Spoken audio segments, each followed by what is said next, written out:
말씀 함께 보도록 하겠습니다. 말씀은 히브리서 12장 14절에서 17절까지의 말씀입니다. 히브리서 12장 14절에서 17절입니다.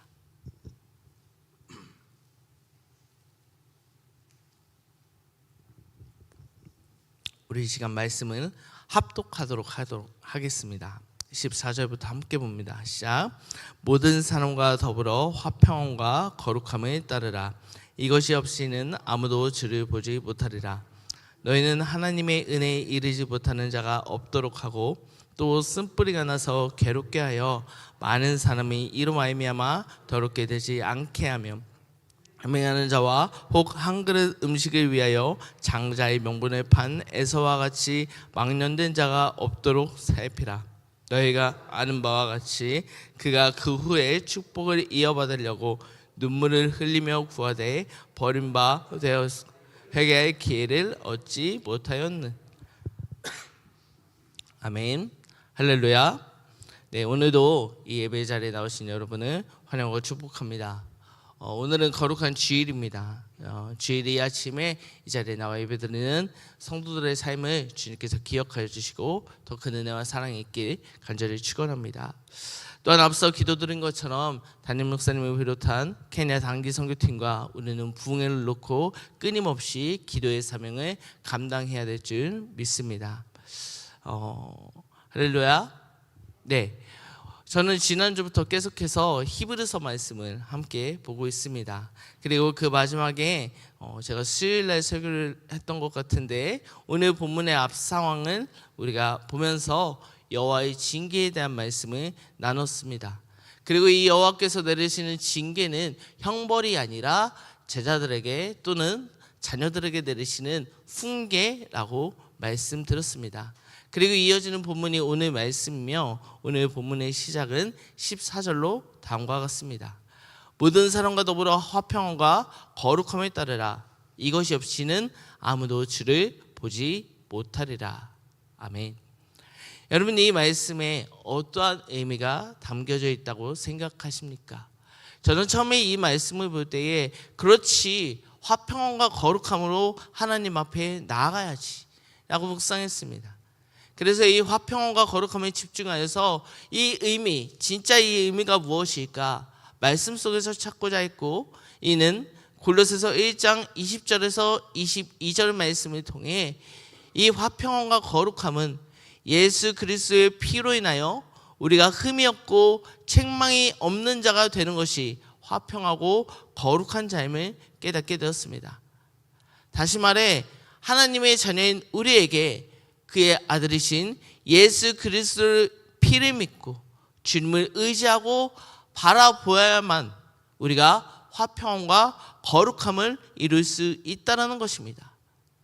물론 제가 이렇게 설명드리지 않아도 우리 믿는 자들은 화평함과 거룩함 또한 하나님 안에 하나님과 함께 하려면 우리는 누구를 붙잡아야 됩니까? 예수 그리스도를 붙잡아야 된다는 것을 알고 있습니다. 그렇다면 오늘 히브리서 기자는 왜 이것을 언급하는 것일까요? 단순하게 이것을 강조하고자 너희가 화평함과 거룩함으로 살아가라는 이 말씀을 강조하고자 하는 것일까요? 저는 그 의미를 보면서 한 번 더 말씀을 다시금 보게 되었습니다. 말씀을 볼 때에 그러나 제가 화평함과 거룩함에 따르라는 것에 집중해서 그 앞에 무슨 말이 쓰여져 있는지 놓쳤습니다. 14절의 말씀을 성경에 있는 분들은 눈으로 보시면 그 앞에 뭐라고 써져 있는지 우리는 알 수 있습니다.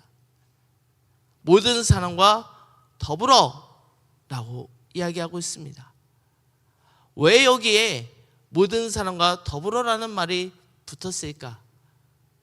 화평함과 거룩함, 그것을 내가 이루면 되고 내가 하나님 나라에 가기 위해 그 화평함과 거룩함이 내 안에 있으면 되는데 왜 그 앞에 모든 사람과 더불어라는 말이 붙었을까라는 것을 계속적으로 묵상했습니다.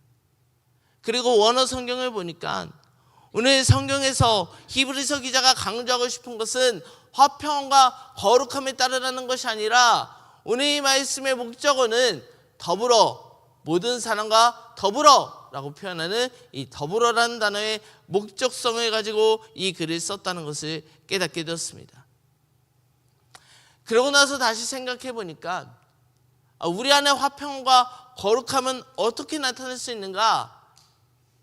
그것은 내가 열심히, 내가 그저 스스로 열심히 살아, 내가 열심히 하나님의 말씀을 들어 화평과 거룩함을 이룬다라고 한들 그것은 단순히 내 삶 속에서 나만 하는 것이지만 모든 사람과 더불어 살 때에 정말 우리가 어떠한 사람인지, 나는 어떠한 사람인지 증명하고 바라볼 수 있지 않느냐. 내가 혼자 있을 때는 나는 화평한 것 같고 거룩한 것 같고, 더 쉽게 말하면 나는 하나님의 말씀을 잘 듣고 예수님께서 우리에게 내리신 지상 명령, 모든 이웃을 사랑하고 살아갈 마음이 있고 살아가고자 노력하면 잘 살 수 있을 것 같은데, 모든 사람과 더불어 세상 살다 보니 참으로 이해가지 않는 사람들도 있고 참으로 답답한 사람들도 있고 나랑 다른 사람들도 있고, 그러다 보면 어떻게 됩니까? 하나님의 말씀을 머리로는 알고 있지만 내가 화평과 거룩함을 내 삶 속에서 자연스럽게 이뤄내고 있는 것 같지만 모든 사람과 더불어 그 세상을 살다 보면 어때요? 그게 잘 지켜진답니까? 그런데 오늘 성경은 뭐라고 말하고 있습니까? 모든 사람과 더불어 함께 화평과 거룩함을 지키라 라고 이야기하고 있습니다. 여러분, 그것이 바로 우리가 앉아있는 우리 예배 공동체 안에 성수교회 이 하나님께서 허락하신 이 성소 안에서 우리가 먼저 일어나야 할 줄 믿습니다. 그런데요, 우리가 신앙생활 하다 보면 어떻습니까? 그렇지 못할 때가 있습니다. 물론 이 교회에 있을 때 있었던 일은 아니지만 제가 이렇게 세상 사람들을 만나다 보면 이런 이야기합니다. 그래, 어느 정도 이제 하나님을 알고 하나님을 믿고자 하는 마음이 있다고 합니다. 그런데 그 사람에게는 한 가지 계속적인 의문점과 내가 교회에 가지 않는 결정적인 이유가 있다고 말합니다. 그게 뭔지 아십니까? 교회 다니는 사람들의 행보 또는 목회자들의 안 좋은 모습들, 그것 때문에 교회를 다니는 것을 꺼려한다고 합니다. 내가 하나님을 믿고 예수님을 믿지만 내가 그저 말씀만 보고 온라인으로 말씀을 듣고 그 교회에 헌금하고 그러면 믿음 생활하는 것 아니냐고 그렇게 이야기합니다. 여러분, 그게 맞습니까? 오늘 본문에 의하면 그것은 올바른 신앙생활, 올바른 믿음 생활, 올바른 화평과 거룩을 이루는 생활이 아닙니다. 우리가 화평과 거룩의 생활을 온전하게 이루려면 그렇다면 무엇해야 된다고요? 더불어 함께 살아가야 된다고요. 물론 때로는 부족한 인간의 모습이 보일 때도 있지만요, 저는 이렇게 우리 교회에 1년 넘게 있어 보면서 느끼는 것은요, 하나님 말씀 또한 제가 전하는 하나님의 말씀을 듣고 은혜 받는 자, 연말에 그런 거 조사했거든요. 어떤 말씀, 청년들 데리고 어떤 말씀이 가장 기억에 남느냐라고 물어봤습니다. 어떻게 하는지 아십니까? 제가 끌어냈습니다. 니는 그때 이런 말씀에 은혜 받았다고 하지 않았냐 라고 이야기하니까 그제서야 아 맞다 이러고 씁니다. 근데 청년들이요, 예배 시간도 가장 소중하게 말씀을 듣지만 그것보다 더 귀하게 생각하는 시간이 언제인지 아십니까? 자기들끼리 하는 목장 모임의 시간을 굉장히 소중하게 여기고요, 그것은요 설교가 1시간이 넘으면 애들 막 이렇게 막 난리가 나는데 목장 모임을 하면 제가 예배를 마치고 여기를 정리하고 하면은 예배 끝나고 1시간이 넘는데 전화해서 물어보면요, 목사님 저희 어디예요? 이렇게 이야기할 정도로 얘기가 끊이지 않습니다. 여러분, 더불어 함께라는 것은요, 때로는 그런 부족함이 있다 한들 우리가 더불어 함께 하나님의 은혜를 나누고 하나님의 사랑을 나눈다면요, 그 안에서 또 다른 하나님의 은혜가 있고 또 다른 하나님의 사랑이 있습니다. 때로는요, 같은 상황에 놓이는 상황, 때로는요 그 상황을 지나간 사람, 그 상황을 고민하는 사람을 앞에다 두고 아 그래, 그때 믿음 생활은 내가 이렇게 해서 이 모든 상황을 승리했어. 너도 한번 그렇게 해봐. 또는 내가 기도가 필요하면, 내 기도로 힘이 안 닿으면 어떻게 하면 돼요? 내가 이 상황을 놓고 기도하고 있어. 기도해줘 라고 이야기하면서 우리는 주 안에서 화평과 거룩을 나만 이루어가는 것이 아니라 어떻게 서로 더불어 함께 일어나가는 공동체가 하나님께서 우리에게 원하시는 공동체고 하나님께서 우리에게 바라시는 공동체 아닐까요? 또한 말씀은 이렇게 하고 있습니다. 오늘 본문 15절의 말씀입니다. 너희는 하나님의 은혜에 이르지 못하는 자가 없도록 하게 하고 또 쓴뿌리가 나서 괴롭게 하여 많은 사람이 이로 말미암아 더럽게 되지 아니하며 라는 말씀이 등장합니다. 여러분, 여기서 쓴뿌리가 등장합니다. 여러분, 이 쓴뿌리가 어떤 의미입니까? 어찌 보면 이 쓴뿌리라는 단어는 틀린 말입니다. 여러분, 뿌리 먹어보셨습니까? 인삼도 뿌리인가요? 당연히 쓰죠. 여기서 말하는 쓴뿌리란 무엇을 그럼 뜻하는 것입니까? 쓴 열매, 더러운 열매를 맺는 뿌리를 뜻하는 것 아닙니까? 여기서 말하는 쓴뿌리는 그럼 어떤 것을 의미할까요? 이 쓴뿌리라는 단어는 어디서 나왔을까요? 이는 신명기 29장 18절 말씀에 광야를 지나는 이스라엘 백성들을 향한 그 말씀 중에 오늘 그 마음이 우리 하나님 여호와를 떠나서 그 모든 민족의 신들에게 가서 염려할까? 독초와 쓱의 뿌리가 너희 중에 생겨서 라는 말씀을 통해 오늘 본문이 말하는 쓴뿌리는 우상숭배라는 것을 확인할 수 있습니다. 그렇기 때문에 오늘 본문 15절의 말씀처럼 하나님의 은혜에 이르지 못하는 자, 우상숭배하여 지금으로 말하면 물론 이단이 될 수도 있겠지만 우리가 하나님이 아닌 다른 것을 믿고 의지하는 것, 그것을 의지하게 되면 어떻게 된다고요? 우리는 절대 하나님의 나라에 이를 수 없다라는 것입니다. 그렇게 우리 또한 더러운 우상이 틈타지 못하도록 다시금 화평과 거룩한 삶을 살아야 되고, 아직 하나님을 알지 못하고 세상에 허우적대는 자들에게 어떻게 해야 돼요? 그들에게도 하나님의 화평과 거룩함을 전해야 한다는 것입니다. 그렇기에 다시금 우리는 골로새서 말씀, 하나님의 은혜를 입은 자로서, 우리는 그의 사랑을 받은 자로서 우리는 다시금 주의 복음을 들고 한 걸음 한 걸음 세상 사람들에게 나가야 되는 그런 의도가 또한 우리에게 그런 사명이 있는 줄 믿습니다. 그렇다면 우리가 이 일을 잘 하기 위해 어떻게 해야 될까요? 제가 요새 자주 연락하는 사이가 있습니다. 그분이 이당 상담을 공부했습니다. 근데요, 이당 상담 공부하는 거 옆에서 보니까요, 거의 반 이단입니다. 엄청 잘 알아요, 이단에 대해서. 공부하면서도 그래요. 내가 목사인지 내가 이단인지 모르겠다. 정말 많은 양을 공부합니다. 그리고 또한 정말 많이 반대로 성경도 읽습니다. 그렇지 않으면요, 어줍지 않게 이당 상담을 하면요, 이당 3당사도 그 이단에 빠진대요. 너무나 많대요. 소장을 했던 사람도 혹해서 이단에 들어가서 거기서 집화장을 하고 있대요.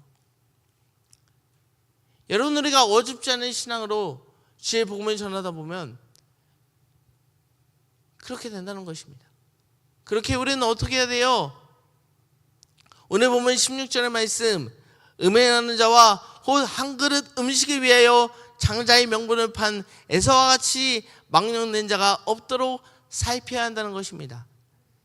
이것을 더 쉽게 말하면 뭐예요? 에서는 뭐예요? 야곱은 어떠한 사람이에요? 여러분, 장자의 명분을 판 사람도 웃기지만, 아니 어찌 얼마나 야곱이 그것을 생각했으면, 장자의 명분을 받았으면 형이 배고프다고 하니까 그냥 밥을 주면 되지.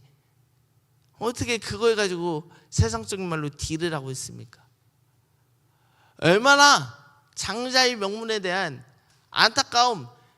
야곱은요, 자기가 장자의 명분에 태어나지 못했다는 거, 갖지 못했다는 것을 어떻게 했다는 거예요?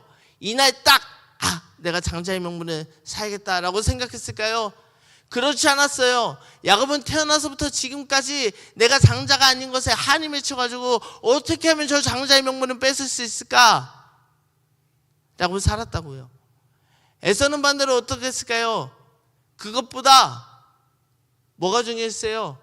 오늘 내가 지금 배고파서, 지금 내가 배가 고라서 밥 먹는 것이 더 중요한 인생이 에서의 인생이었습니다. 제가 이 말씀을 다 알지만 다시금 짚어드린 이유가 뭔지 아십니까? 우리는 아무리 화평과 거룩한 삶을 이룬다고 한들요, 우리가 추구하고 우리가 바라보는 것이 무엇입니까? 여러분들의 신앙생활하면서 무엇을 바라고 무엇을 추구하십니까? 우리는 때로 하나님께서 함께 하시는 은혜, 예수님께서 나를 위하여 십자가에 달리신 그 십자가의 피, 이것을 묵상하고 알아가고 살아가고 있지만 우리가 추구하는 것, 우리가 바라보는 것은 마치 에서와 같이 오늘 내가, 내일 내가 먹고 사는 것, 그것을 추구하며 바라보며 살고 있지 않습니까? 우리 안에서도 먼저 하나님을 바라보고 하나님을 의지하고 하나님을 생각하며 살아가지 않는데 어찌 세상 사람들에게 주의 복음을 전할 수 있고 어찌 그것에 그들의 말에 흔들리지 않은 복음을 전할 수 있겠단 말입니까? 세상 사람들이 교회를 보며 가장 슬프게 이야기하는, 제가 듣기에 가장 슬픈 이야기가 뭔지 아십니까? 교회 다니는 사람도 똑같다. 교회 다니는 사람이 더한다. 맞아요, 더해요. 왜? 숨기려고. 뭐 하는 짓입니까? 교회 다니는 사람도, 아니 그들도 왜 그러면 그거를 바라고 그렇게 숨기려고 분명히 죄인 거를 알면서도 왜 그렇게 행동할까요? 그들 안에 추구하는 것이 에서의 팥죽 하나처럼 오늘 내가 뭐 먹고 살지, 오늘 내가 부를 어떻게 축적할지, 그러한 마음으로 세상 살고 있기에, 그러한 마음으로 신앙생활하고 있기에 하나님을 바라보는 것이 아니라, 하나님을 드러내는 것이 아니라 화평과 거룩이라는 단어 속에서 가장 더럽고 가장 은밀한 행동을 하는 것이 지금 안타까운 교회 현실 아니겠습니까? 그러면 우리는 어떻게 해야 됩니까? 우리라도 어떻게 해야 됩니까?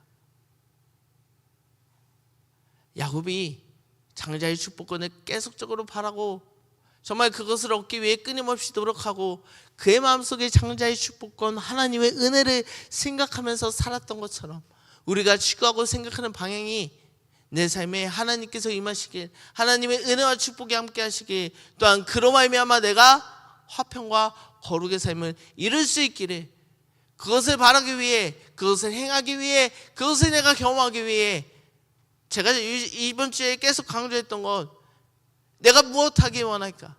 내가 무엇 하길 바라실까? 내가 무엇을 해야 하나님께서 나에게 이 거룩과 함께 하심의 은혜를 허락하실까? 우리가 추구하고 바라볼 것은 뭐다? 세상적인 관점이 아닌 하나님의 은혜, 하나님의 축복, 하나님의 함께 하심, 그리하여서 거룩과 화평을 이루는 삶이 정말 우리 그리스도인이 이뤄야 될 삶 아니겠습니까? 여러분, 우리의 삶에 돌아보자고요. 어찌 보면 우리는요, 이런 표현 그렇지만 두 집 살림하고 있습니다. 교회에서 보이는 나 박성일의 모습이 있고 세상을 살아가는 나 박성일의 모습이 있습니다. 왜 달라야 됩니까? 두 집 살림 해보신 분은 당연히 없겠지만 두 집 살림 하려면 되게 똑똑해야 된대요. 같은 영화도 또 봐야 되고요, 같은 상황을 또 겪어야 되고요, 이 사람이랑 여기를 갔는지 이 사람이 아닌지 이것도 잘 알아야 되고요. 그렇대요. 여러분 왜 그렇게 바쁜 삶을 사세요? 왜 그렇게 머리 쓰면서 신앙생활 하십니까? 우리가 바라봐야 될 것은요, 언제나 어디서나 여러분이 서 있는 그 자리가 어디든지 우리가 바라봐야 될 것은 하나님의 은혜요, 하나님의 사랑이고요, 그리고 그 그리스도의 사랑의 피로 말미암아 누리는 화평과 평안이 저 여러분들 안에 간절히 있어야 되는 것 아닐까요? 제가 지난주에 믿음의 경주에 대해서 또한 이야기했죠. 우리가 어디로 향해 달리고 있습니까? 하나님께서 보시기에도 답답할 거예요.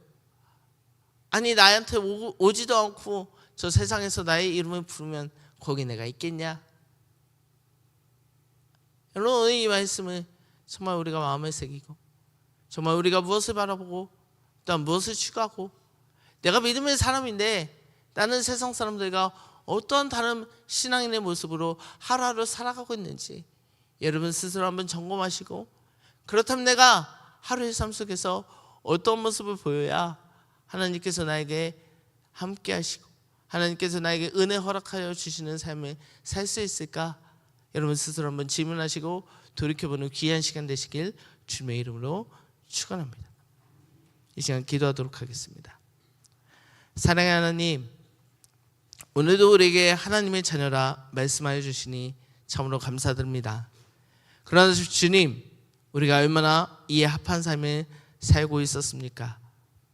세상 속에서는 세상의 방법으로, 교회에서만 하나님의 방법을 추구하며 살고 있지는 않았습니까? 에서처럼 눈앞에 있는 이익에 하나님의 축복을 팔아먹고 있지는 않습니까? 하나님 이 시간 우리의 신앙을 돌아보니 하나님 우리에게 은혜 베풀어 주시고 하나님 이 시간 우리와 더욱 함께하여 주시옵소서. 하나님 귀한 주일을 맞아 주님 앞에 예물을 드립니다. 감사의 예물을 드립니다. 선교의 예물을 드립니다. 주일 헌금을 드립니다. 건축 헌금을 드립니다. 아버지 주님, 이 예물을 드린 손길 위에 하나님의 더 크신 사랑과 은혜가 함께하여 주심으로 정말 주가 주시는 평안과 화평을 누리는 삶을 살아가는 귀한 성도들이 될 수 있도록 주님 이들의 삶을 기억하여 주시옵소서. 또한 우리가 먼저 나와 주님 앞에 예배드렸습니다. 이 예배 자리에 나오는 그 모든 성도들의 삶을 주님께서 기억하여 주시며 그들에게도 하나님의 은혜와 축복이 가득 넘치는 귀한 주일 되길 간절히 바라고 원하오니 주님 우리와 함께하여 주시옵소서. 이 모든 말씀 예수님의 이름으로 기도드립니다. 아멘.